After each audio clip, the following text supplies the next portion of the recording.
ಸಿರೋಗರ್ ಸಕ್ಕರೆ ಕಾರ್ಖಾನೆಯನ್ನು ಮುಚ್ಚಲು ಕೆಲವರು ಹುನ್ನಾರ ನಡೆಸಿದ್ದಾರೆ ಎಂದು ಆರೋಪಿಸಿ ರೈತರು ಹಾಗೂ ಕಾರ್ಮಿಕರು ಪ್ರತಿಭಟನೆಯನ್ನು ನಡೆಸಿ ತಹಶೀಲ್ದಾರರಿಗೆ ಮನವಿಯನ್ನ ಸಲ್ಲಿಸಿದ್ದಾರೆ. ಕಾಗವಾಡದಲ್ಲಿ ಉಗಾರ್ ಸಕ್ಕರೆ ಕಾರ್ಖಾನೆಯ ಕಾರ್ಮಿಕರು ಹಾಗೂ ರೈತರು ಪ್ರತಿಭಟನೆಯನ್ನು ನಡೆಸಿದ್ದಾರೆ. ಕಾರ್ಖಾನೆಯ ವಿರುದ್ಧ ಆಧಾರ ರಹಿತ ಪರಿಸರ ಆರೋಪಗಳನ್ನು ಮಾಡಲಾಗುತ್ತಿದ್ದು, ಇದರಿಂದ ರೈತರು ಮತ್ತು ಕಾರ್ಮಿಕರ ಜೀವನಕ್ಕೆ ತೊಂದರೆಯಾಗಲಿದೆ ಎಂದು ಪ್ರತಿಭಟನಾಕಾರರು ಇಲ್ಲಿ ಆರೋಪ ಮಾಡಿದ್ದಾರೆ.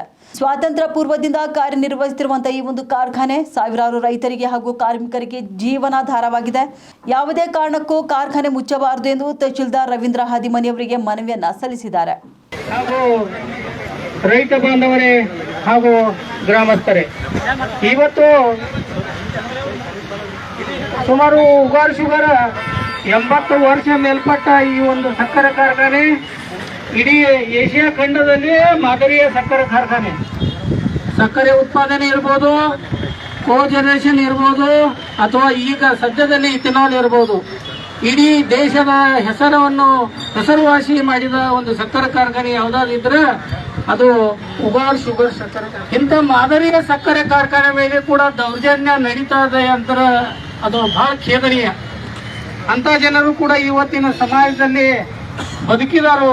ಈ ಒಂದು ಅವರು ಸಕ್ಕರೆ ಕಾರ್ಖಾನೆ ಮೇಲೆ ಒಂದು ಈ ದೌರ್ಜನ್ಯ ಎಸಗಿ ದುಡ್ಡು ಹುಚ್ಚುವಂತ ಕೆಲಸ ಕೂಡ ಇವತ್ತು ಮಾಡ್ತಾ ಇದ್ದಾರೆ.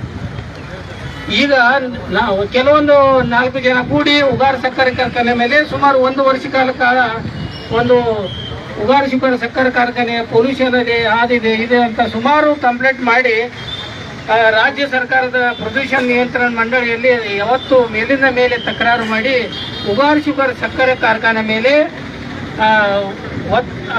ನಿಯಂತ್ರಣ ಮಂಡಳಿ ಮೇಲೆ ಒತ್ತಡ ಹೇರಿ ಸಕ್ಕರೆ ಕಾರ್ಖಾನೆಯನ್ನು ಲಾಕೌಟ್ ಮಾಡಲು ಪರಿಸ್ಥಿತಿ